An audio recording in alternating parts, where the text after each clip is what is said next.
Hello friends, class 12th chemistry का third chapter हम लोग स्टडी कर रहे हैं, जिसका आज ये थर्ड लेक्चर है। हम लोग इलेक्ट्रोकेमिस्ट्री चैप्टर में पिछले दो वीडियो लेक्चर में हम लोगों ने ऑक्सीडेशन स्टेट को समझा था। उसके अलावा हम लोगों ने समझा था कि इलेक्ट्रोलाइसिस किसको बोलते हैं। ठीक है, इस वीडियो लेक्चर में हम लोग इलेक्ट्रोकेमिस्ट्री में जो इलेक्ट्रोकेमिकल सेल है जिसके बारे में हम लोगों को पढ़ना है, इलेक्ट्रोकेमिकल सेल, उसके बारे में हम लोग को स्टडी करना है। जिसमें पहला हम लोग स्टडी करेंगे इलेक्ट्रोलाइटिक सेल। तो इस वीडियो लेक्चर में हम लोग इलेक्ट्रोलाइटिक सेल के बारे में स्टडी करेंगे। दूसरा जो इलेक्ट्रोकेमिकल सेल है उसको हम लोग बोलते हैं गैल्वेनिक सेल, उसके बारे में हम लोग आगे के वीडियो लेक्चर में स्टडी करेंगे। इसमें हम लोग इलेक्ट्रोलाइटिक सेल को स्टडी करेंगे। ठीक है, तो देखिए, इलेक्ट्रोलाइटिक सेल को स्टडी करने से पहले हम लोग समझेंगे कि ऑक्सीडाइजिंग एजेंट किसको कहा जाता है और रिड्यूसिंग एजेंट किसको कहा जाता है। सब लोग लिखिएगा, ऑक्सीडाइजिंग एजेंट, ऑक्सीडाइजिंग एजेंट किसे कहा जाता है एंड रिड्यूसिंग एजेंट किसे कहा जाता है। ठीक है,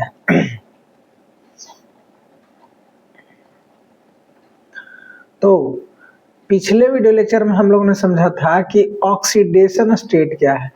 तो बॉन्डेड सिचुएशन में या नॉर्म या इनर्ट सिचुएशन में किसी भी एटम पर जितना चार्ज होता है, जैसे मान लीजिए कि ए है और ए पर +2 चार्ज है, तो इसका ऑक्सीडेशन स्टेट हो गया +2। ठीक है, तो ऑक्सीडेशन स्टेट के बारे में हम लोगों ने समझा था। अब हम लोग समझेंगे कि ऑक्सीडाइजिंग एजेंट किसे कहा जाता है और रिड्यूसिंग एजेंट किसे कहा जाता है। देखिए, एजेंट का मतलब होता है कि कोई काम कराने वाला। एजेंट का अर्थ ही होता है, जैसे मान के चले कि लोन एजेंट है, तो लोन एजेंट का मतलब हो गया कि वो लोन दिलवाएगा। ठीक है, तो यहाँ पे ऑक्सीडाइजिंग एजेंट किसको कहेंगे, ये हमारा सिचुएशन है कि ऑक्सीडाइजिंग एजेंट किसे कहते हैं। ठीक है,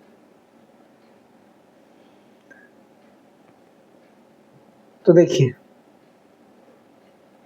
ऑक्सीडाइजिंग एजेंट का डेफिनेशन है the chemical substance. Oxidising agent क्या, जो ऑक्सीडेशन कराता हो, यानी कि जो दूसरे केमिकल्स का ऑक्सीडेशन कराता हो और खुद रिड्यूस होता हो। ये सबसे बड़ा इंपॉर्टेंट पॉइंट है कि ऑक्सीडाइजिंग एजेंट हमेशा दूसरों का ऑक्सीडेशन कराता है और खुद रिड्यूस होता है। तो इसका डेफिनेशन लिखिएगा, the chemical substance which oxidize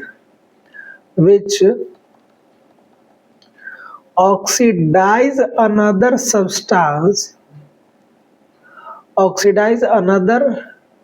substance by reducing itself। खुद को रिड्यूस करता हो, by reducing itself, खुद को रिड्यूस करता हो और दूसरे सब्सटेंस को ऑक्सीडाइज कराता हो। ठीक है, ऑक्सीडाइजिंग एजेंट यानी कि दूसरों का ऑक्सीडेशन कराता हो। तो अब ध्यान से समझिए कि दूसरों का ऑक्सीडेशन कब, ऑक्सीडेशन का मतलब ही होता है लॉस ऑफ इलेक्ट्रॉन, यानी कि ये खुद इलेक्ट्रॉन गेनर होता है। ये आपको याद रखना है कि ऑक्सीडाइजिंग एजेंट खुद का रिडक्शन कराता है। तो ये पॉइंट आप लिखिएगा कि oxidising agents are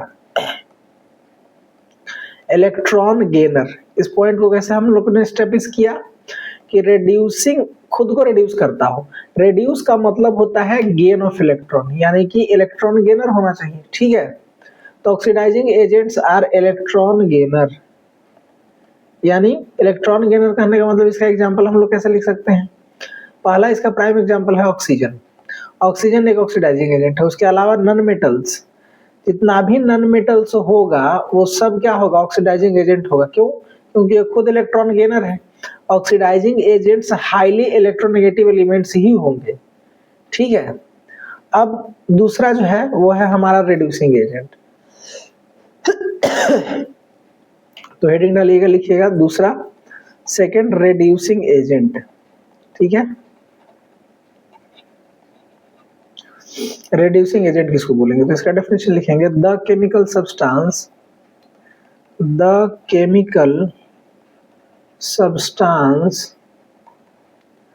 which reduce another substance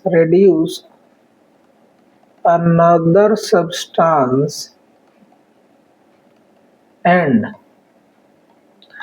oxidize itself, खुद को ऑक्सीडाइज करता है and oxidise itself is called reducing agent. ठीक है, ये हमारा हो गया। अब इसमें हम क्या लिख सकते हैं कि वो खुद को क्या करता है, ऑक्सीडाइज कराता है। ऑक्सीडाइज करने का मतलब होता है लॉस ऑफ इलेक्ट्रॉन, यानी कि और रिड्यूसिंग एजेंट में हम ये बात लिख सकते हैं कि reducing agents are electron donor, जो इलेक्ट्रॉन डोनेट करते हो, इलेक्ट्रॉन रिलीज करते हो। यानी कि इसका एग्जांपल क्या हो जाएगा, मेटल एटम सोडियम। देखिए, अगर आपसे सवाल पूछे कि सोडियम और सोडियम प्लस, अच्छा इसका एग्जांपल मैं आपको बाद में समझाऊंगा, पहले आप इसको समझ लीजिए। सोडियम हो गया हमारा क्या, रिड्यूसिंग एजेंट, ठीक है। उसके अलावा मैग्नीशियम, ठीक है। उसके अलावा एल्यूमिनियम, जितना भी मेटल एटम होगा जो इलेक्ट्रॉन रिलीज कर सकता है, इलेक्ट्रॉन डोनेट कर सकता है, और NH3, ठीक है, जितना भी बेस होगा वो सब रिड्यूसिंग एजेंट के जैसा बिहेव करेगा। ठीक है, अब अभी मैंने आपको बोला कि अगर मान लीजिए कि इस तरह से पूछा जाए कि सोडियम एटम और सोडियम केटायन में कौन ऑक्सीडाइजिंग एजेंट होगा, कौन रिड्यूसिंग एजेंट होगा, तो बताइए। ऑक्सीडाइजिंग एजेंट कहने का मतलब हो गया कि दूसरों का ऑक्सीडेशन कराता हो, और यहाँ पे ये क्या करेगा, ये इलेक्ट्रॉन रिलीज करेगा। ठीक है, इलेक्ट्रॉन रिलीज करेगा, इसका मतलब है सोडियम कि ये खुद का क्या करवा रहा है, खुद का ऑक्सीडेशन करा रहा है। तो खुद का ऑक्सीडेशन कर रहा है, इसका मतलब ये रिड्यूसिंग एजेंट है। ठीक है, ऑक्सीडेशन खुद का करा रहा है तो ये हो जाएगा हमारा रिड्यूसिंग एजेंट। लेकिन यहाँ पे देखिए, जो सोडियम केटायन है वो इसको इलेक्ट्रॉन का जरूरत है क्योंकि इस पर पॉजिटिव चार्ज है, तो ये होगा हमारा इलेक्ट्रॉन, ये जो होगा हमारा वो होगा इलेक्ट्रॉन डोनर। ठीक है, लेकिन ये जो होगा वो हमारा होगा इलेक्ट्रॉन एक्सेप्टर। यानी इलेक्ट्रॉन एक्सेप्टर, इसका अर्थ है कि ये जो है वो इलेक्ट्रॉन एक्सेप्ट करेगा, इसका अर्थ है कि ये खुद को रिड्यूस करेगा। अब खुद को रिड्यूस करेगा, इसका मतलब है कि ये ऑक्सीडाइजिंग एजेंट कहलाएगा, दूसरों को ऑक्सीडाइज कराएगा। ठीक है, तो केटायन अपने एटम का अपोजिट नेचर का होता है। ठीक है, इसको आपको बहुत अच्छे से ध्यान में रखना है। अब हम लोग एक एग्जांपल से समझेंगे कि ऑक्सीडाइजिंग एजेंट, रिड्यूसिंग एजेंट का पहचान कैसे करेंगे। देखिए, इलेक्ट्रोकेमिकल सीरीज के अनुसार यदि एक क्वेश्चन ले लिया जाए, Zn प्लस CuSO4, आप लोगों ने क्लास 10th में पढ़ा होगा, और ये बना रहा है ZnSO4 प्लस Cu। कारण इसको हम लोग बोल रहे हैं डिस्प्लेसमेंट रिएक्शन, इसको हम लोग डिस्प्लेसमेंट रिएक्शन बोलते हैं। ठीक है, हिंदी में इसको बोलते हैं विस्थापन अभिक्रिया, डिस्प्लेसमेंट रिएक्शन। ठीक है, इसमें जिंक इलेक्ट्रोकेमिकल सीरीज में ऊपर आता है और कॉपर से, यानी कि ये ज्यादा रिड्यूस होना चाहता है, ये ज्यादा हाईली रिएक्टिव है, तो ये कॉपर को डिस्प्लेस कर देगा और खुद यहाँ पे लग जाता है। अब हम लोग इलेक्ट्रोकेमिकल सीरीज का बात करेंगे कि इसका SRP जो है वो लो होता है, तो ये ज्यादा ऑक्सीडाइज होना चाहेगा, उसके बारे में हम लोग बाद में बात करेंगे। अभी बस इतना आप ध्यान रखिए कि ये जो जिंक है हमारा, इसका रिएक्टिविटी कॉपर से ज्यादा है, तो ये कॉपर को डिस्प्लेस कर देगा और जिंक जाकर के खुद लग जाएगा। ठीक है, तो अब इसमें हमको पहचान करना है कि कौन ऑक्सीडाइजिंग एजेंट है और कौन रिड्यूसिंग एजेंट है। ठीक है, तो उसके लिए देखिए, जिंक अभी जब केमिकल रिएक्शन स्टार्ट नहीं हुआ है, तो ये जो जिंक है हमारा, ये 0 ऑक्सीडेशन स्टेट पर है, और कॉपर सल्फेट के साथ जुड़ा हुआ है, तो कॉपर का जो ऑक्सीडेशन स्टेट है वो है हमारा +2, क्योंकि सल्फेट जो है वो -2 ऑक्सीडेशन स्टेट पर होता है। और जब केमिकल रिएक्शन हो गया, जब केमिकल रिएक्शन कंप्लीट हुआ, तब जिंक जो है वो सल्फेट के साथ जुड़ गया। इसका मतलब है कि अब जिंक आ गया +2 पे, जिंक ने अपना 2 इलेक्ट्रॉन इस सल्फेट को दे दिया, अपना 2 इलेक्ट्रॉन, और सल्फेट स्टेबल हो गया। ठीक है, क्योंकि ये इसको 2 इलेक्ट्रॉन का जरूरत है, और कॉपर यहाँ से +2 सिचुएशन पर था, तो ये चला आया 0 सिचुएशन पे। इसका मतलब है कि सल्फेट से इसने अपना इलेक्ट्रॉन लिया। ठीक है, और जो +2 सिचुएशन पर था ये वो 0 सिचुएशन पे चला आया, 0 ऑक्सीडेशन स्टेट पे चला आया। तो यहाँ पे आप ध्यान दीजिए कि जिंक जो था वो 0 से +2 पर चला आया, इसका मतलब है कि इसका ऑक्सीडेशन नंबर बढ़ गया। और पहले हम लोगों ने पढ़ा है कि increment in oxidation number is equal oxidation, उसके अलावा दूसरा डेफिनेशन का ये पालन कर रहा है कि लॉस ऑफ इलेक्ट्रॉन। ठीक है, ये जिंक के पास अभी अपना सारा इलेक्ट्रॉन था, जब सल्फेट के साथ ये जुड़ गया, इसका मतलब कि सल्फेट को ये 2 इलेक्ट्रॉन अपना दे दिया। ठीक है, तो इसको हम लोग बोलेंगे कि यहाँ पे हुआ है gain of electron, sorry loss of electron. ठीक है, इसको हम लोग लिखेंगे लॉस ऑफ इलेक्ट्रॉन। तो यानी कि जिंक का हो गया यहाँ पे ऑक्सीडेशन।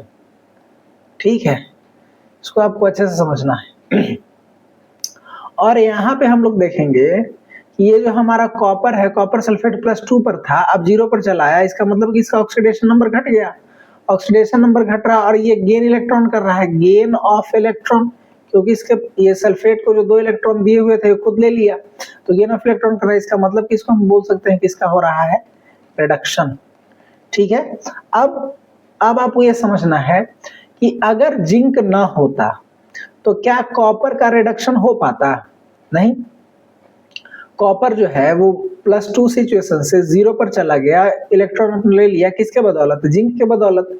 यानी जिंक यहाँ पे इसका कॉपर का क्या करवा रहा है? रिडक्शन करवा रहा है, और खुद इसका क्या हो रहा है? ऑक्सीडेशन हो रहा है।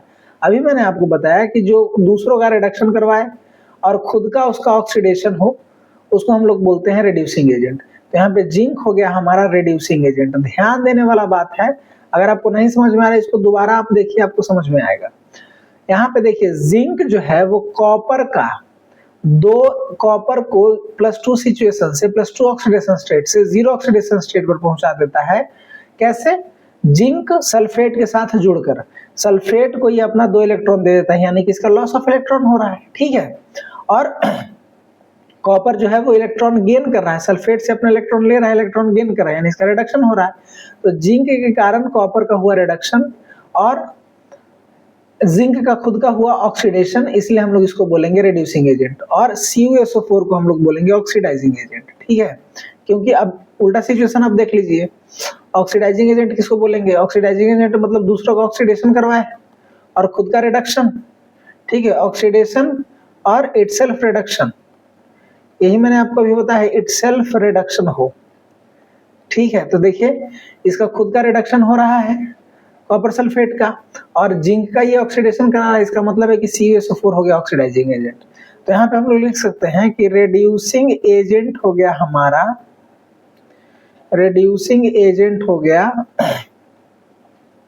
जिंक, और ऑक्सीडाइजिंग एजेंट हो गया हमारा कॉपर सल्फेट। ऑक्सीडाइजिंग एजेंट में लिख सकते हैं कॉपर सल्फेट CuSO4। ठीक है, तो इससे रिलेटेड आपको कुछ क्वेश्चन बनाना है। आपको ऑक्सीडाइजिंग एजेंट और रिड्यूसिंग एजेंट अच्छे से समझ में आ रहा होगा, तो अब इससे रिलेटेड कुछ क्वेश्चन आप बना लीजिएगा। पहला क्वेश्चन आप लिख लीजिए होमवर्क के तौर पे। इसमें आपको पहचान करना है, पहले क्वेश्चन लिखिएगा कि identify oxidising agent and reducing agent. Identify, ठीक है, oxidising agents and reducing agent. ठीक है, ऑक्सीडाइजिंग एजेंट और रिड्यूसिंग एजेंट को आपको आइडेंटिफाई करना है। ठीक है, तो इसमें पहला सवाल जो है वो है हमारा,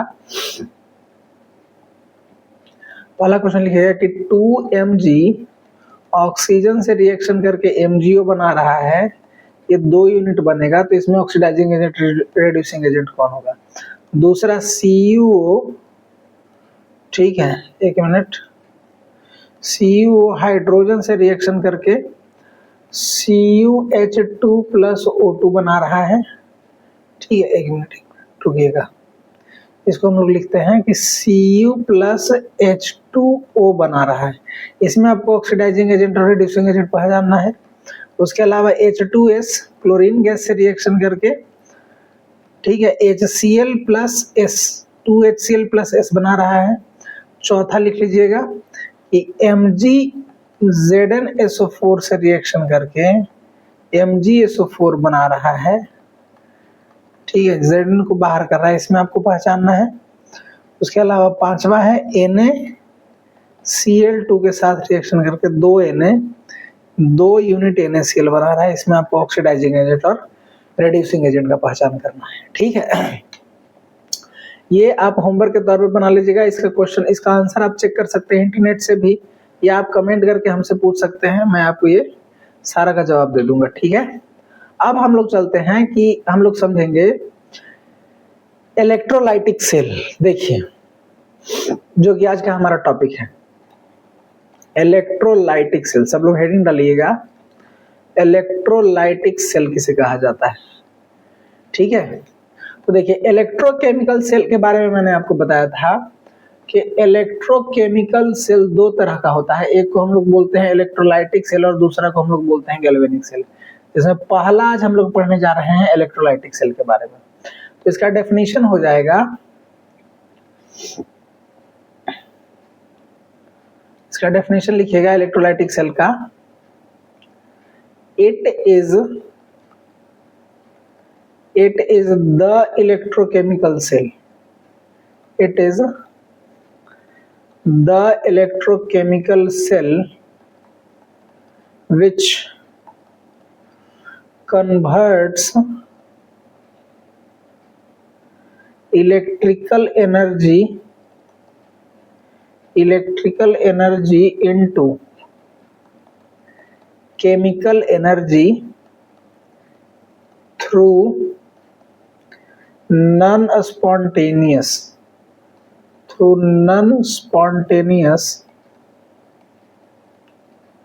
redox reaction। बहुत इंपॉर्टेंट टर्म, रेडॉक्स रिएक्शन, ठीक है। देखिए, मैंने आपको पहले ही बताया है कि ये जो इलेक्ट्रोलाइटिक सेल है हमारा, ये इलेक्ट्रिकल एनर्जी को केमिकल एनर्जी में चेंज करता है, और ये जो प्रोसेस होता है ये नॉन स्पॉन्टेनियस प्रोसेस है। नॉन स्पॉन्टेनियस का मतलब हो गया कि जो खुद से ना हो, सीधा बात है, बहुत बड़ा टर्म नहीं है ये। स्पॉन्टेनियस किसे कहा जाता है और नॉन स्पॉन्टेनियस किसे कहा जाता है। जैसे देखिए, अगरबत्ती को जला करके यदि एक कॉर्नर में, रूम के कॉर्नर में छोड़ दिया जाए, तो अगरबत्ती का जो स्मेल है वो पूरे रूम में फैल जाएगा, और इसके लिए हमको कोई एक्स्ट्रा एनर्जी देने का जरूरत नहीं है। तो ये प्रोसेस हो गया हमारा स्पॉन्टेनियस। लेकिन क्या अगर आप एक साइकिल में एक बार पैडल अगर मार देते हैं तो क्या वो आपको एक जगह से दूसरी जगह वो पहुंचा देगा? तो नहीं, उसको हम लोग बोलेंगे नॉन स्पॉन्टेनियस। नॉन स्पॉन्टेनियस का मतलब हो गया कि जिसको प्रोसेस करने के लिए लगातार हमको एनर्जी देना पड़ रहा, ठीक है। और स्पॉन्टेनियस का मतलब हो गया कि एक बार एनर्जी देने के बाद दोबारा हमको एनर्जी देने का जरूरत नहीं पड़ रहा, उसको हम लोग बोलते हैं स्पॉन्टेनियस। और बार बार हमको एनर्जी देना पड़ रहा है तो उसको हम लोग बोलते हैं नॉन स्पॉन्टेनियस। तो इलेक्ट्रोलाइटिक सेल जो है उसमें नॉन स्पॉन्टेनियस रेडॉक्स रिएक्शन होता है। इसका मतलब है कि इसमें हमको एक्सटर्नल एनर्जी देना पड़ता है, ठीक है। इसके बारे में कुछ कुछ पॉइंट लिखिएगा, ठीक है। Some points regarding some points, ठीक है। ये सम पॉइंट्स इसके बारे में हम लोग बाद में लिखेंगे, पहले एक एरो देकर के सीधा लिख लीजिए कि electrolytic cell is a single container cell. इसमें एक ही इलेक्ट्रोलाइट होता है, जबकि गैल्वेनिक सेल में जो है वो एक से अधिक कंटेनर होता है। Electrolytic cell is a single container cell in which दोनों process, both oxidation and reduction occur, oxidation and reduction occur, ठीक है। उसके अलावा हम लोग लिखेंगे ये नॉन स्पॉन्टेनियस होता है, it processed through non spontaneous redox reaction, non-spontaneous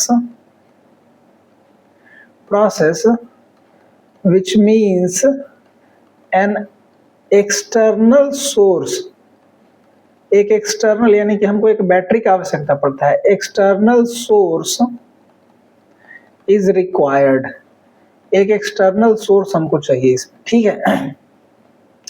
तो देखिए, अब पहले हम लोग समझेंगे इलेक्ट्रोलाइटिक सेल का स्ट्रक्चर, उसके बाद समझेंगे हम लोग मैकेनिज्म, ठीक है। तो पहले लिखिए स्ट्रक्चर ऑफ इलेक्ट्रोलाइटिक सेल, ये हमारा हेडिंग है, स्ट्रक्चर ऑफ इलेक्ट्रोलाइटिक सेल, ठीक है। तो देखिए, मैंने आपको इससे पहले बताया कि इलेक्ट्रोलाइट किसे कहा जाता है, इसके स्ट्रक्चर को आप ध्यान से समझिए पहले। आखिरकार इलेक्ट्रोलाइटिक सेल कहते किसको है?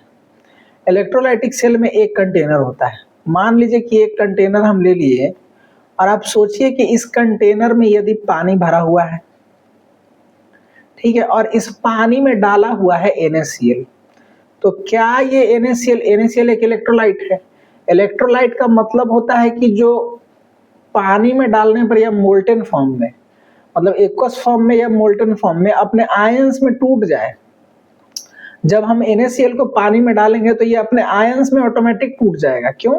क्योंकि H2 पानी में हम जब डाले हैं तो ये अपने, पानी पोलर होता है, Na पानी जो है एक पोलर सॉल्वेंट है और सोडियम भी एक पोलर सॉल्यूट है, तो इसमें Na प्लस और Cl माइनस, ठीक है, इलेक्ट्रोनेगेटिविटी डिफरेंस के कारण रहता है।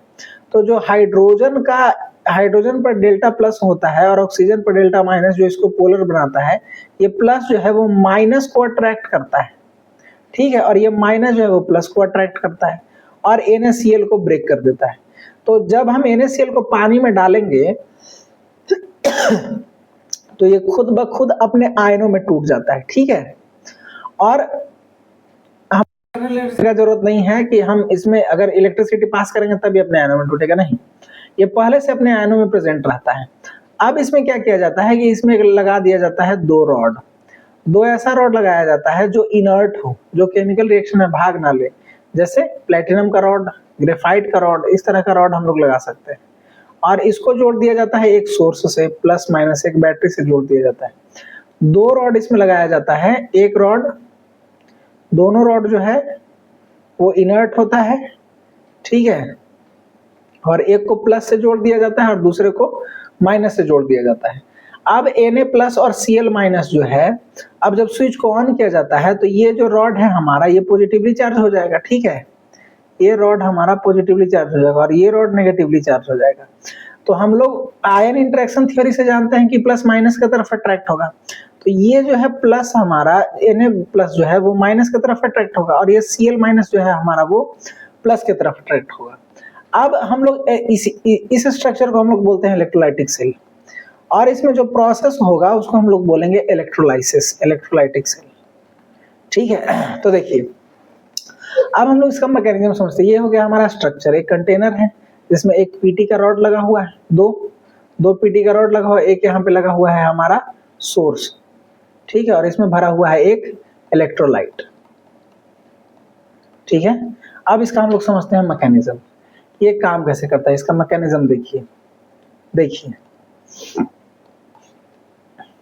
इधर हम बना लेते हैं इसको, उसके बाद मैकेनिज्म आपको समझाते हैं। ये एक कंटेनर था, इस कंटेनर में दो रॉड लगा हुआ था, ठीक है, और एक रॉड, इसमें इलेक्ट्रोलाइट प्रेजेंट था Na प्लस और Cl माइनस प्लस की तरफ जा रहा था, इस पर प्लस लगा हुआ था, ठीक है, माइनस प्लस, ठीक है, और ये प्लस की तरफ जा रहा था। तो देखिए, इसको हम लोग बोलेंगे, जो इसमें प्लेटिनम का रॉड डाला गया है इसको हम लोग बोलते हैं इलेक्ट्रोड। तो यहाँ पे हम लिख रहे हैं कि एट लेफ्ट, ये हमारा लेफ्ट है और ये हमारा क्या है, राइट है। इस पर लिख रहे हैं at left electrode. Left electrode पर क्या हो रहा है, समझिएगा मेरा बात ध्यान से। देखिए, लेफ्ट इलेक्ट्रोड पर हो रहा है कि Cl माइनस, ये प्लस के कारण Cl माइनस इससे अट्रैक्ट हो जा रहा है। लेफ्ट इलेक्ट्रोड पर Cl माइनस जा रहा है और Cl माइनस अपना इलेक्ट्रॉन लूज कर दे रहा है, एक इलेक्ट्रॉन अपना बाहर निकाल दे रहा है और Cl एटम में बदल जा रहा है। अगर दो Cl माइनस आयन इस पर जाएगा तो यहाँ पे दो Cl माइनस आयन लेंगे और ये Cl2 गैस बना देगा, यानी कि यहाँ से जो है वो Cl2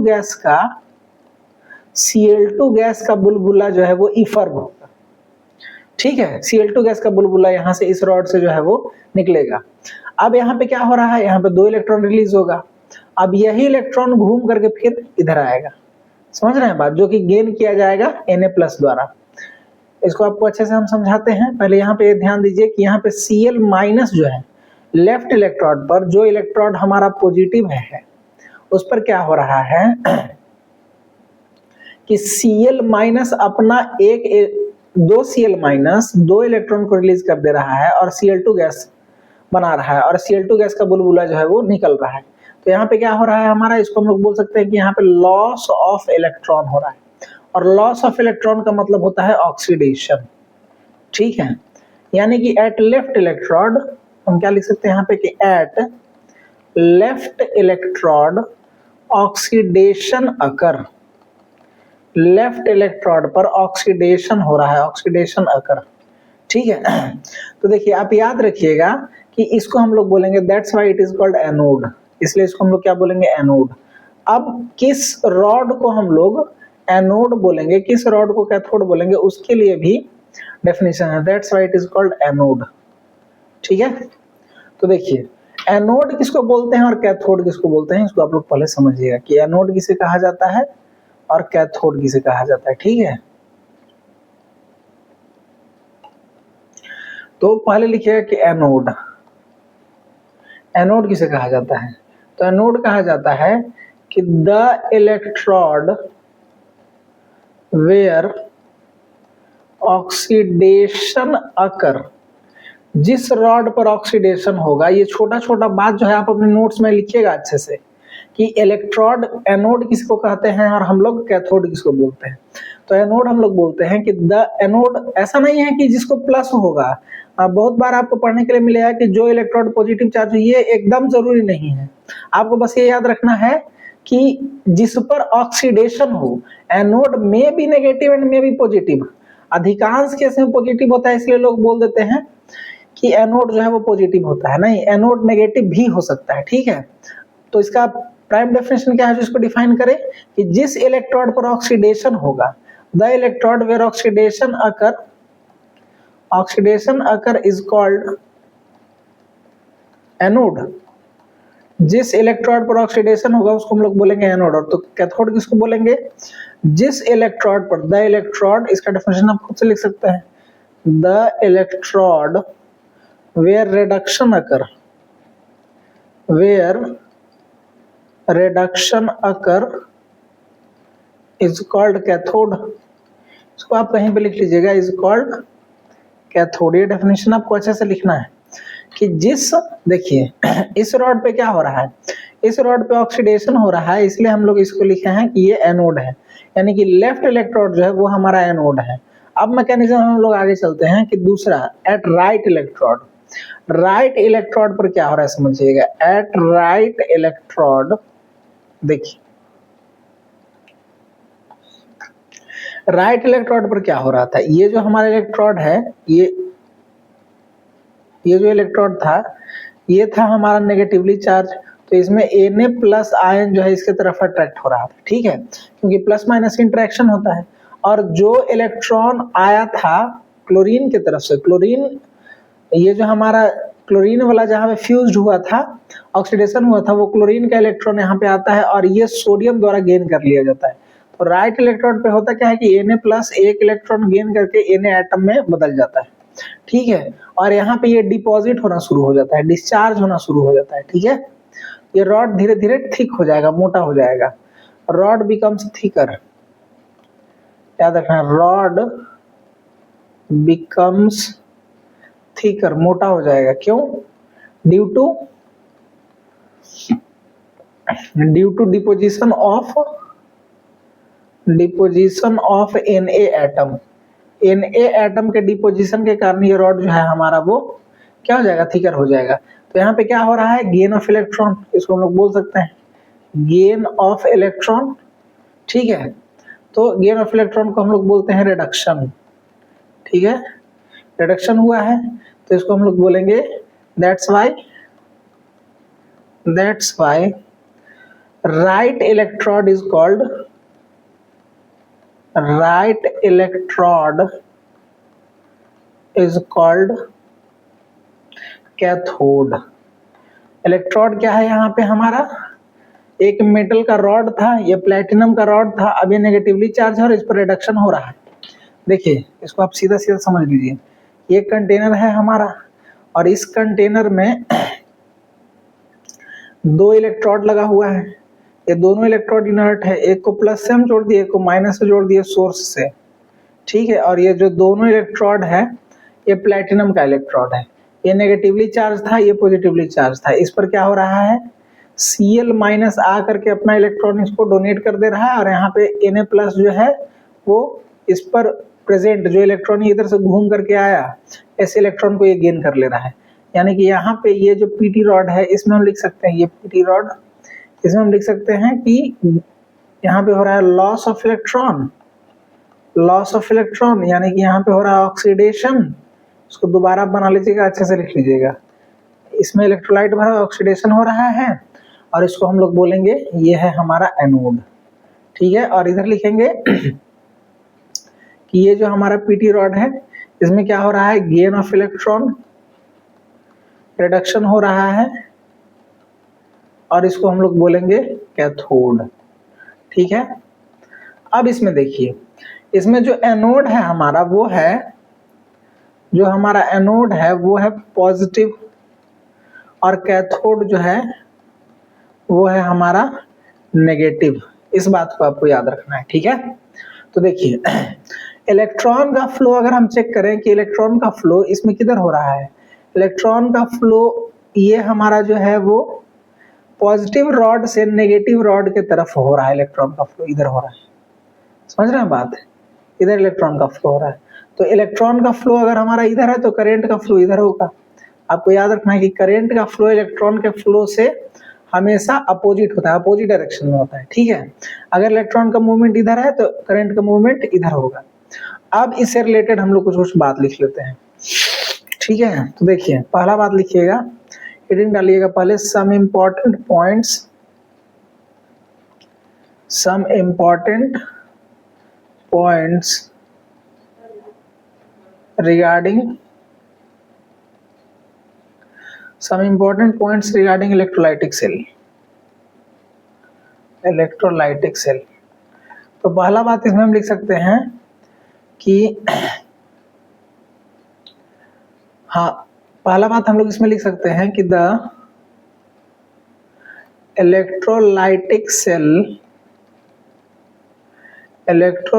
cell converts electrical energy into, पहला पॉइंट है हमारा, into केमिकल एनर्जी। पहला बात electrical energy into chemical energy. दूसरा बात हम लोग इसमें लिख सकते हैं, in electrolytic cell both oxidation and reduction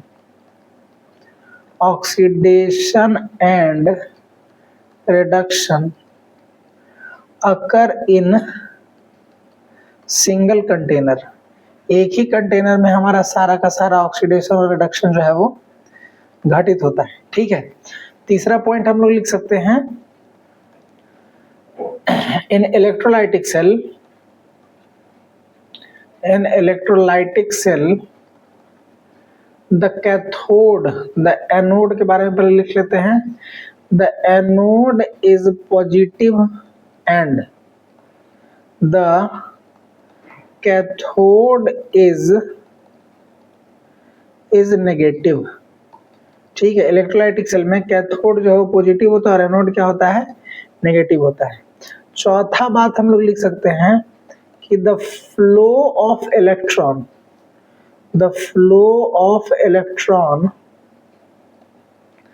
is from anode to cathode. इसमें जो इलेक्ट्रॉन का फ्लो है वो एनोड से कैथोड की ओर होता है, ठीक है। और the flow of charge and, इसे में लिख दीजिएगा, the flow of current is from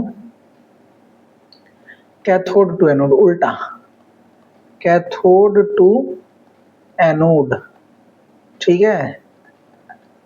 समझ में आ रहा है सबको। अब उसके अलावा हम लोग इसमें एक पॉइंट स्टैब्लिश कर सकते हैं कि देखिए ये जो हमारा इलेक्ट्रोलाइटिक सेल है इसका यूज के बारे में हम लोग बात करेंगे आगे, लेकिन उससे पहले ये बात समझिए कि इलेक्ट्रोलाइसिस, ये जो हमारा प्रोसेस जो फाइनल हुआ ना, इसमें क्या हुआ, इलेक्ट्रोलाइसिस प्रोसेस हुआ इसमें इलेक्ट्रोलाइसिस प्रोसेस में हम लोग लिख सकते हैं कि एट एनोड, क्या लिखे थे हम लोग, एट एनोड इसमें क्या हुआ था कि Cl माइनस जो है वो Cl में चेंज हो गया था और एक इलेक्ट्रॉन रिलीज किया था। यहाँ 2 लिए थे तो Cl2 गैस बन गया था, यहाँ पर 2 इलेक्ट्रॉन रिलीज हुआ था। और एट कैथोड क्या हुआ था, कैथोड पर जो है वो हमारा हुआ था कि Na प्लस एक इलेक्ट्रॉन गेन करके Na में चेंज हो गया था सोडियम एटम में। अब इसको फाइनली यदि हम जोड़ें तो ये हमारा क्या हो जाएगा कि अगर यहाँ पे हम 2 ले लें तो ये 2 इलेक्ट्रॉन यहाँ पे हो जाएगा हमारा और 2 सोडियम बनेगा, ठीक है। तो यहाँ पे अगर इसको हम जोड़ें तो ये हमको मिलेगा कि 2 Na प्लस और 2 Cl माइनस किस में चेंज हो जा रहा है, Na में, 2 Na में और Cl2 में। कब, जब इलेक्ट्रिसिटी हम दे रहे हैं तब। यानी कि इसको हम लोग लिख सकते हैं कि ये हमारा हो गया इलेक्ट्रोलाइसिस। इलेक्ट्रोलाइसिस का मतलब हो गया, इलेक्ट्रोलाइसिस में सीधा आप याद रखिएगा, उस एग्जाम्पल को आप लिखिएगा, लेकिन इलेक्ट्रोलाइसिस में आप याद रखिएगा कि इसमें 2 प्रोसेस हो रहा है। पहला movement of ion, movement of ion, ठीक है, Na प्लस का और Cl माइनस का अपोजिट इलेक्ट्रोड के तरफ मूवमेंट, ठीक है। प्लस में दूसरा काम हो रहा है डिपोजिशन या ऑक्सीडेशन रिडक्शन, ठीक है, reduction, oxidation and reduction, oxidation and reduction of ions, ठीक है। तो इसके हम लोग एप्लीकेशन के बारे में अगले वीडियो लेक्चर में बात करेंगे। उससे पहले आपको ये 2 पॉइंट जो है वो अच्छे से याद रखना है। इलेक्ट्रोलाइसिस का मतलब कभी मत याद रखिए कि NaCl जो है उसको पानी में डाले तो Na प्लस और Cl माइनस में टूट गया, नहीं। Na प्लस और Cl माइनस का अपने एटम में चेंज हो जाना, Na और Cl में चेंज हो जाना, Na और Cl2 में चेंज हो जाना, ये इलेक्ट्रोलाइसिस है, ना कि NaCl का Na प्लस और Cl माइनस में। ये जो हमारा ऑक्सीडेशन और रिडक्शन का जो प्रोसेस हुआ, जो मूवमेंट हुआ, सीधा आपको याद रखना है कि इलेक्ट्रोलाइसिस का मतलब कि movement of ion plus oxidation and reduction of ion, ठीक है। आयन का डिपोजिशन, इसको हम लोग लिख सकते हैं कि डिपो या डिस्चार्ज, डिस्चार्ज भी इसको हम लोग बोल सकते हैं, डिस्चार्ज ऑफ आयन। आयन का डिस्चार्ज होना, प्रेफरेंशियल डिस्चार्ज थ्योरी में हम लोग पढ़ेंगे।